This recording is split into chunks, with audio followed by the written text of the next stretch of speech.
A lo largo de la historia, los hombres hemos usado muchos símbolos diferentes para expresar quiénes somos.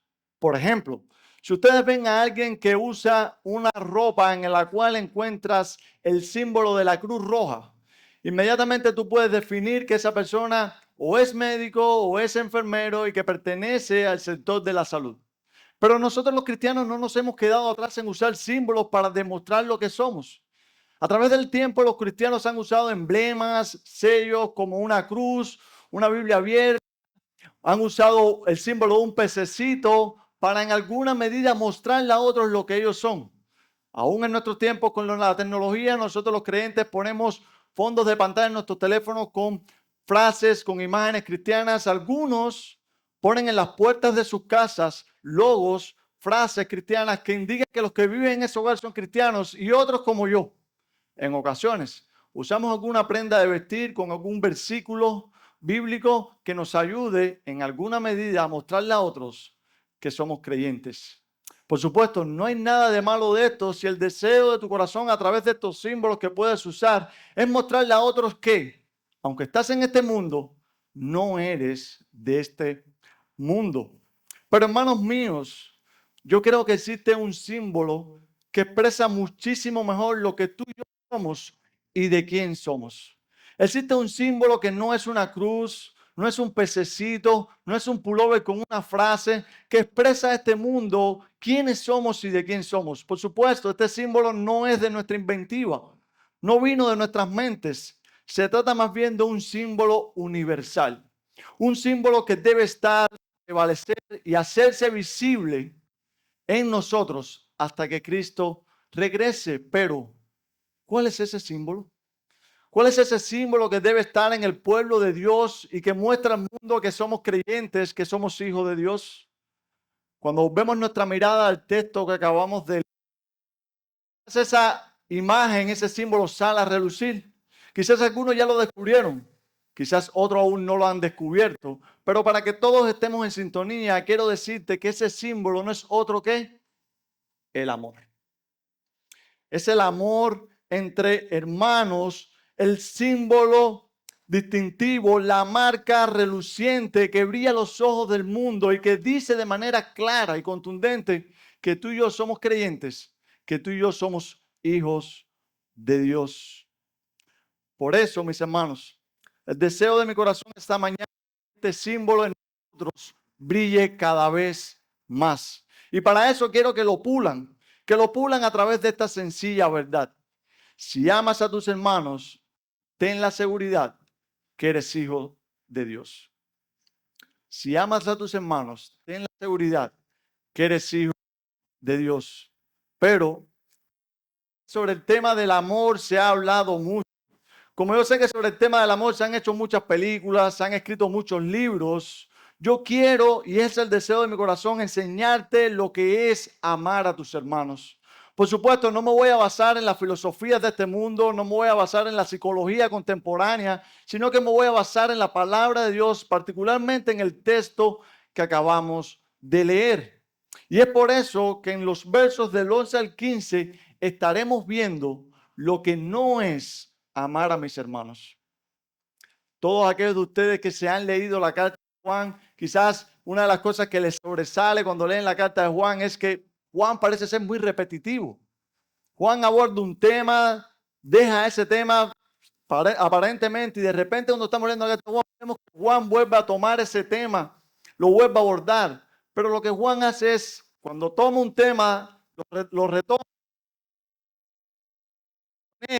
alrededor de ese tema, verdades entender mejor ese asunto. Es por eso que cuando tú lees la carta de Juan, te parece que te está repitiendo, pero una de las cosas que Juan ha hecho en esta carta es hablar de el amor. En el capítulo 2, verso 10, ha dicho que el que ama a su hermano es luz. Esto es en vivo, por favor.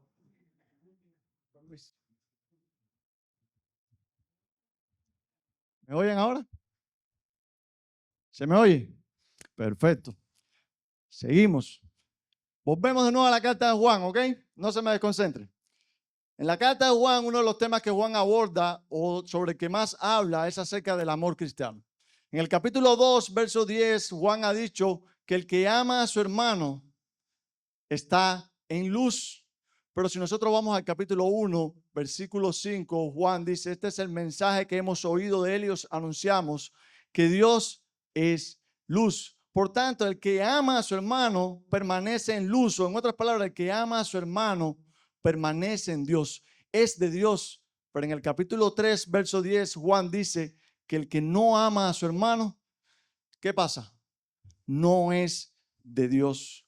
Mis hermanos, el amor cristiano no es solo algo que hacemos, es también una evidencia de quienes somos. Es por eso que ahora en el verso 11 del texto que acabamos de leer, tú y yo podemos entender el llamado que Juan está haciendo a la iglesia, que nos amemos unos a otros. Sin embargo, para entender lo que Juan quiere demandarnos en este pasaje, Juan usa un contraste. Y nos vemos en el versículo 12 y Juan dice, no como Caín. Así que, ¿qué significa esto? ¿Qué significa no como Caín? Que el amor hacia los hermanos no puede expresarse de la misma manera en que Caín trató a su hermano Abel. Es lo que Juan quiere mostrarnos aquí en este contraste. Así como el agua y el aceite no se pueden ligar, es incompatible el amor cristiano con la conducta mundana con que Caín trató a su hermano. Y hermanos míos, si Juan usa en esta carta solamente una vez el ejemplo de Caín, es porque Juan quiere dejarnos bien claro lo que no es amar a los hermanos. Ahora bien, Caín, dice la escritura, que era del maligno, sus obras no eran justas y por tanto no puede o no podía amar a su hermano Abel. Caín, al ver las obras de su hermano Abel, al ver a su hermano conducirse rectamente delante de Dios, dice la escritura que tuvo celo, tuvo envidia y dejándose gobernar por el pecado, ¿qué hizo? Asesinó a su hermano Abel. El celo, mis hermanos, es un veneno que mata poco a poco el amor que puede haber en nosotros hacia nuestros hermanos.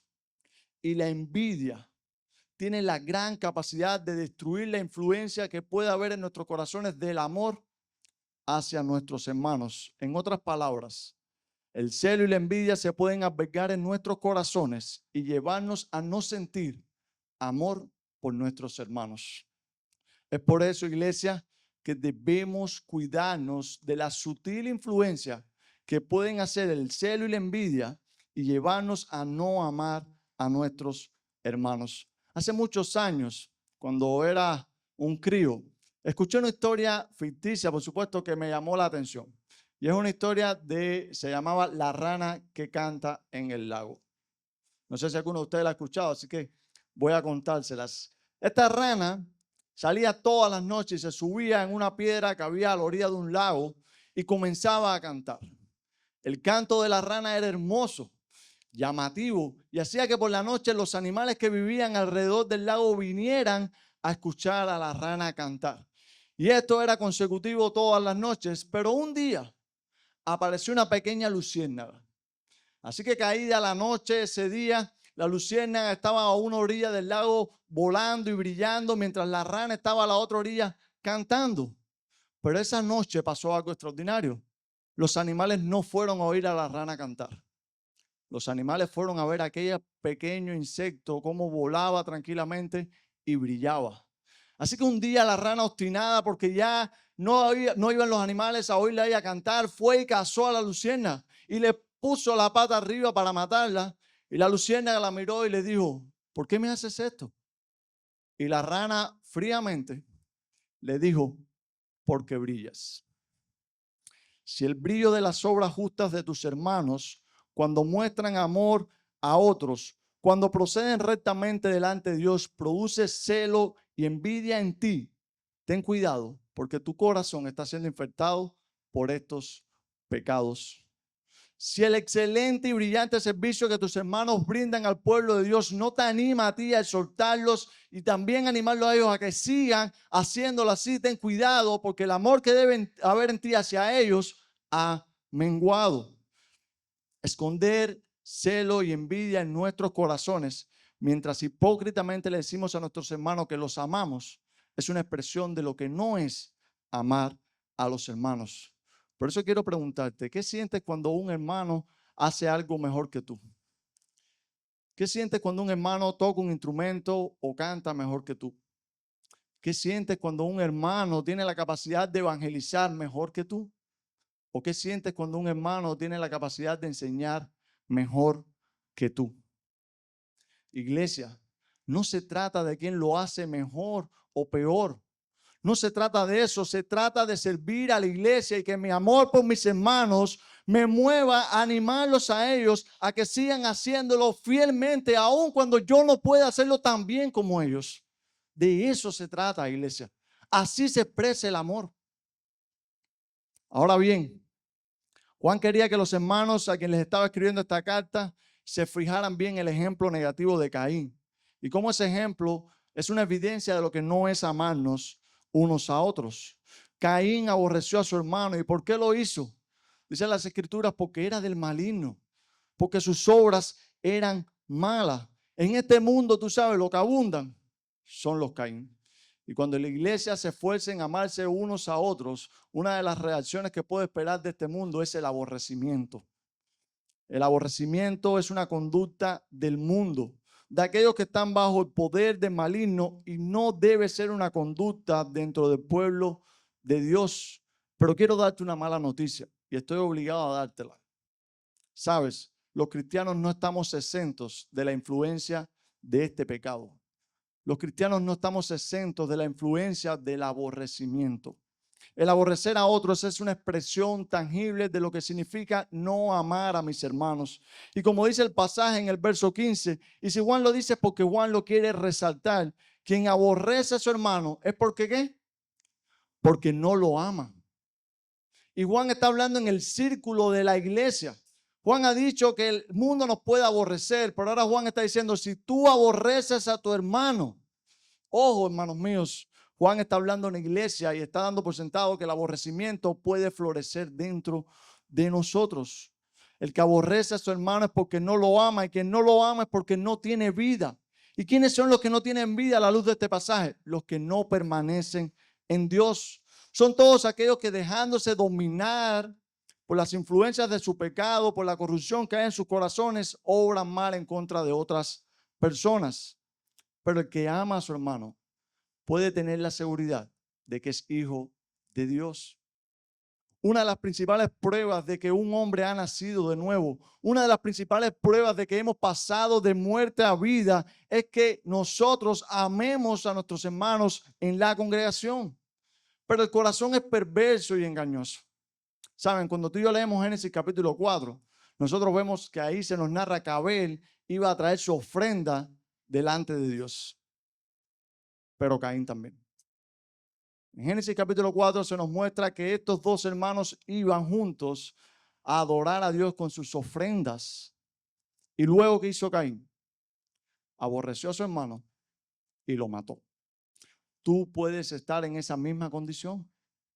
Tú puedes venir domingo tras domingo a este lugar. Tú puedes venir a cantar junto con los hermanos de la iglesia Nueva Vida. Tú puedes venir y sentarte y escuchar la predicación de la palabra y aún así estar en la misma condición que Caín.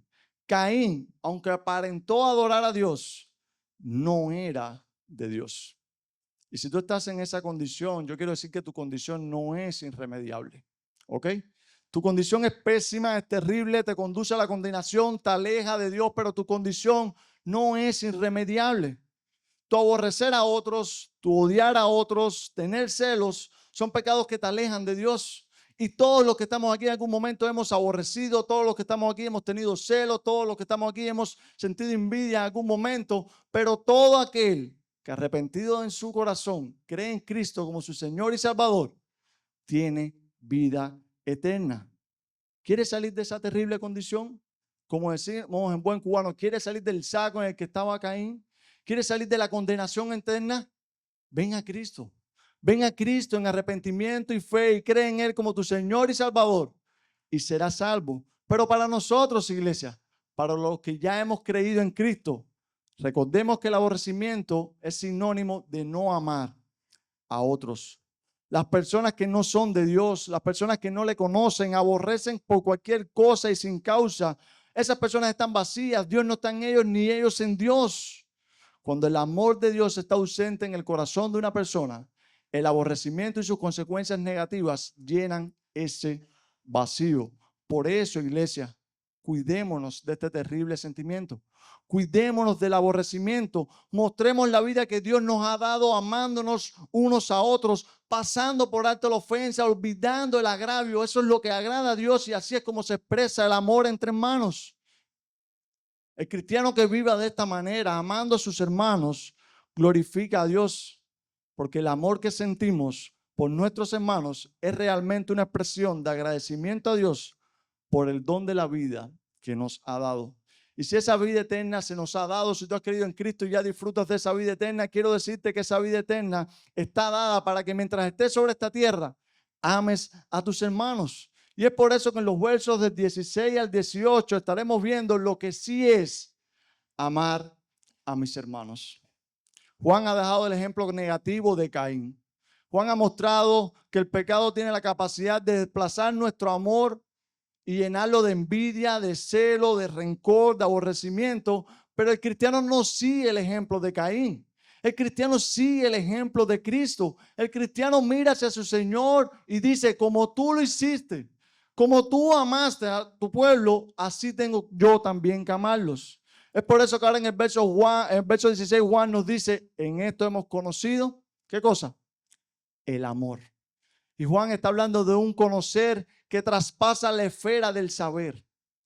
Juan está hablando de un conocer que no se queda a nivel cognitivo, no se queda a nivel intelectual. Juan está hablando de un saber que se expresa en el nivel íntimo, en el nivel personal. El creyente, mis hermanos, ha sido el objeto, el receptor de un amor inigualable. Nosotros los creyentes hemos experimentado el mayor amor que se puede experimentar en esta tierra. Padres, ustedes pueden amar a sus hijos y este amor es hermoso. Hijos, todos somos hijos, aquí no hay nadie clonado. Nosotros podemos amar a nuestros padres y ese amor también es hermoso. El amor en el matrimonio es igualmente bello. El amor entre amigos es loable, pero el amor de Dios para con su pueblo es incomparable. Nunca experimentaremos un amor superior al que Dios nos ha tenido. ¿Y sabes por qué? Porque el verdadero amor es aquel que actúa en beneficio de otros. El verdadero amor es aquel que actúa en beneficio de otros. El incomparable amor que Dios nos ha tenido no solo está escrito en este maravilloso libro, sino que fue demostrado de manera clara en la cruz del Calvario cuando envió a su Hijo a morir por nuestros pecados. Fue a través de la segunda persona de la Trinidad. Fue a través de Jesucristo que Dios mostró un amor incondicional y sacrificial para con su pueblo. Él, Jesucristo, dio su vida por nosotros. Él no estimó el ser igual a Dios. Él se despojó de su gloria y vino a morir para que nosotros que estábamos muertos tuviésemos vida. Cristo no nos odió. Cristo no nos aborreció. Cristo nos amó y dio su vida para perdonar nuestras ofensas al Padre y para hacernos parte de su familia. Hermanos míos, la redención de nuestros pecados y la paz con Dios que se nos revela a la luz del Evangelio nos dan motivos más que suficientes para amar a otros. Es a través del Evangelio, es a través de la muerte y resurrección de Jesucristo que nosotros vemos la más gloriosa y maravillosa muestra de amor de Dios para con nosotros. Es en el Evangelio en que tú y yo llegamos a comprender lo que llamamos este atributo divino como el amor. Es a través del Evangelio en que tú y yo llegamos a entender que Dios es amor. Es a través del Evangelio que nuestro corazón se une a Cristo en amor. Es a través del Evangelio que nuestra mente es informada, nuestro corazón es llenado, nuestra voluntad es sometida y somos impulsados a amar a nuestros hermanos. Es por eso que el que ama a su hermano puede estar seguro que es hijo de Dios. Porque el cristiano que ama busca imitar el maravilloso y bello amor con que su Señor le ha amado. Y sé que el ejemplo que se nos ha puesto es un ejemplo bien alto. Es el ejemplo de Cristo. Estamos llamados a amar como Cristo nos amó. Y yo sé, mis hermanos, que este ejemplo es, pudiéramos decir, el más alto que se puede llamar a un cristiano a cumplir. Es el de dar la vida por otros, como Cristo la dio por nosotros. Y quizás nosotros no hemos llegado a ese extremo, pero los creyentes del primer siglo, a los que Juan le está escribiendo esta carta, muchos tuvieron que dar su vida por amor a sus hermanos. Pero aunque nosotros no tengamos que dar nuestra vida por otros, Juan nos dice otra manera en que sí podemos seguir mostrando nuestro amor. Y es en el verso 17. El que posee bienes de este mundo, dinero, ropa, comida, etcétera, cosas que puedan ayudar al sostenimiento de la vida de tu hermano. Y si el amor de Cristo mora en ti, no es posible que cuando tú veas a tu hermano tener necesidad, cierres contra él tu corazón. No es posible.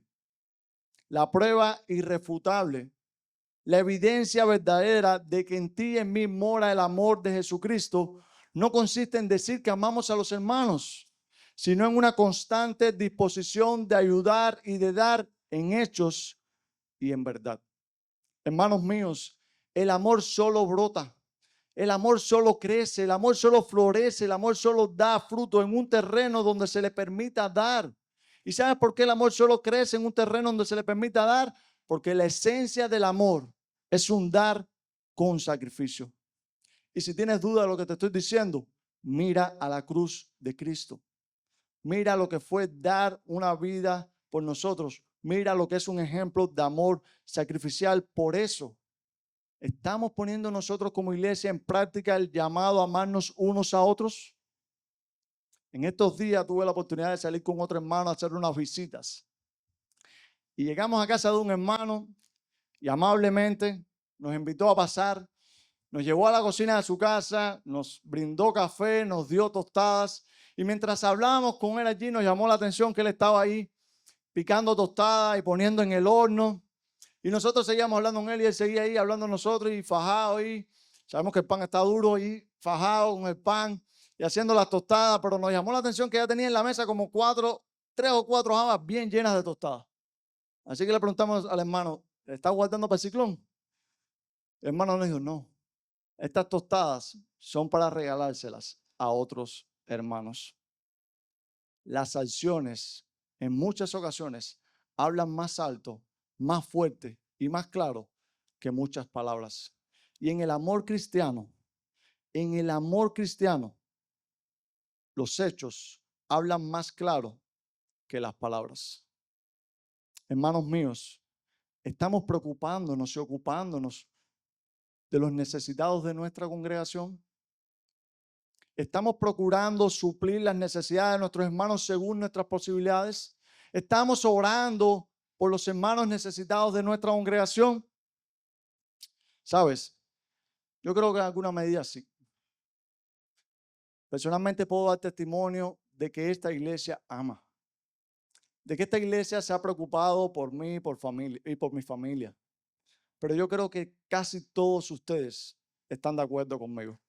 Yo creo que casi todos los miembros de Nueva Vida y las visitas han podido experimentar en alguna u otra medida el amor de esta iglesia.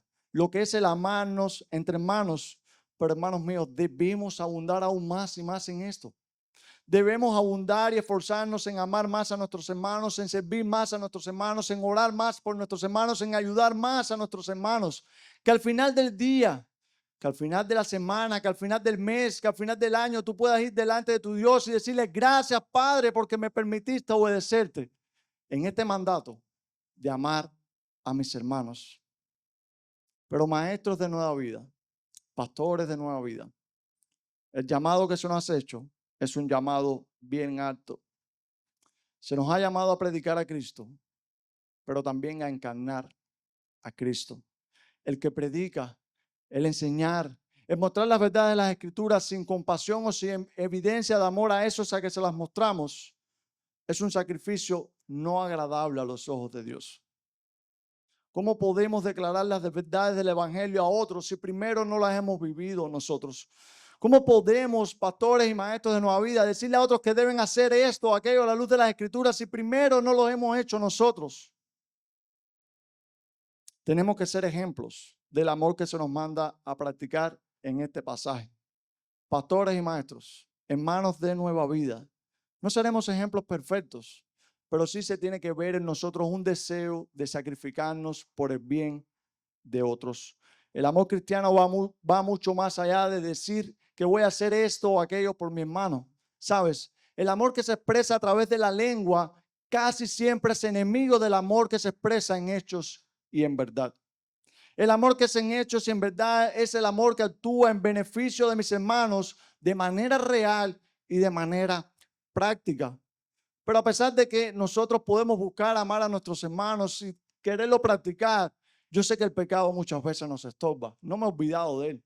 Yo sé que el pecado muchas veces estorba que nosotros obedezcamos este mandamiento de amarnos unos a otros. Pero Dios, que nos ama y que sabe cómo opera el pecado, nos sigue bendiciendo y animando para seguir amándonos. Y es por eso que en los versos del 19 al 24 estaremos viendo las bendiciones de Dios sobre aquellos que aman a sus hermanos. Sabes, ahora Juan entra en una sección que es un poco difícil de entender, porque Juan comienza a decirnos que si nuestro corazón nos reprende, si nuestro corazón no nos reprende, Juan nos dice en el verso 19 que nosotros somos de la verdad, quizás en contraste con Caín, que dice que era del maligno. Y Juan comienza a hablar y a veces uno como que se pierde de qué está el apóstol tratando de explicarnos en este pasaje, pero no podemos desconectarlo de lo anterior. No podemos desconectarlo del amor entre hermanos, no podemos desconectarlo del amor que se nos ha mostrado a través de Cristo. Y es en la esfera del amor del creyente hacia otros hermanos, donde Cristo ha puesto, como yo le digo a un hermano aquí en broma, la varilla bien alta. Y se nos manda a cruzar esa varilla, a tocar esa varilla, pero sabemos que no podemos. Y muchas veces el pecado opera de esta manera, llegando a tu corazón y diciéndote, no has amado a tu hermano como debes.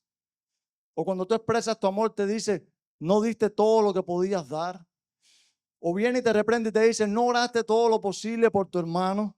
Pero es ahí donde viene la bendición de Dios. Es ahí donde la bendición de Dios se derrama sobre nosotros, recordándonos que nuestro Señor es omnisciente, que Él sabe todas las cosas, que Él sabe que nos esforzamos por cumplir el mandato de amar a otros, que aunque no lo hacemos perfectamente, sí lo estamos haciendo genuinamente.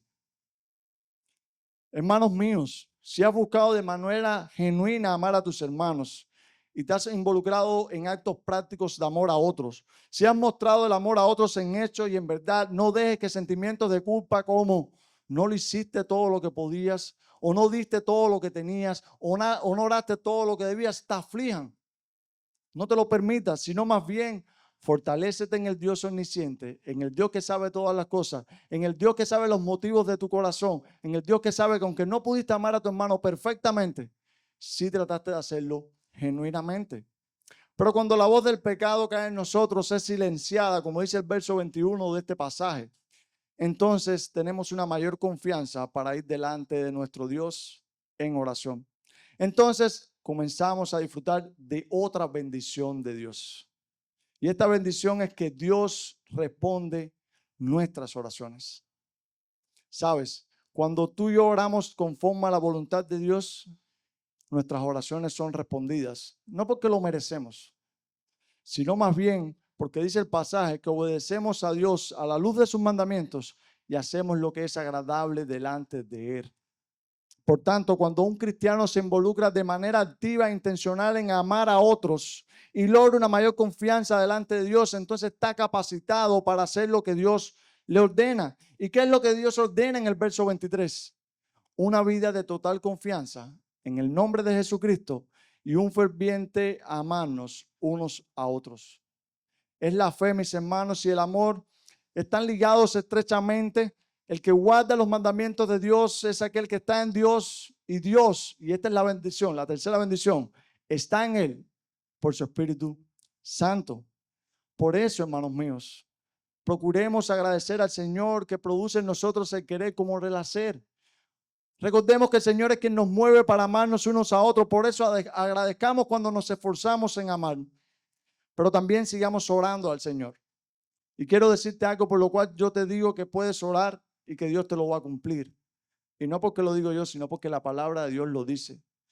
Ora cada día para que el Señor te dé un mayor amor hacia tus hermanos y te dé la facilidad, la oportunidad de mostrar ese amor. Y si oras de esa manera, Dios va a responder tu oración. Concluyo. Yo sé que una de las dudas que más asalta a la mente del creyente, yo sé que una de las inseguridades que más nos atacan es la que viene de la pregunta, ¿Soy cristiano? ¿Realmente soy salvo? Creo que todos los creyentes a través del tiempo hemos luchado al menos una vez con esa inquietud. Pero para vencer esa inquietud quiero darte una solución. Y es, ama a tus hermanos. Juan dice que el que ama a su hermano es de Dios, porque Dios es amor. Yo sé que nuestro amor hacia nuestros hermanos es imperfecto, es finito y palidece ante el infinito, perfecto, maravilloso y glorioso amor que Cristo nos ha tenido. Pero a pesar de eso debemos esforzarnos en abundar cada vez más y más en amor unos para con otros. Debemos esforzarnos en imitar cada vez más el amor de Cristo. Iglesia, si nos amamos a unos a otros, podemos tener la seguridad que somos hijos de Dios. Podemos tener la seguridad que somos el pueblo de Dios. Oremos. Señor, te damos gracias por tu palabra. Padre, te pedimos que nos ayudes a ponerla en práctica. Que nos ayudes a amarnos unos a otros. En el nombre de Jesús. Amén.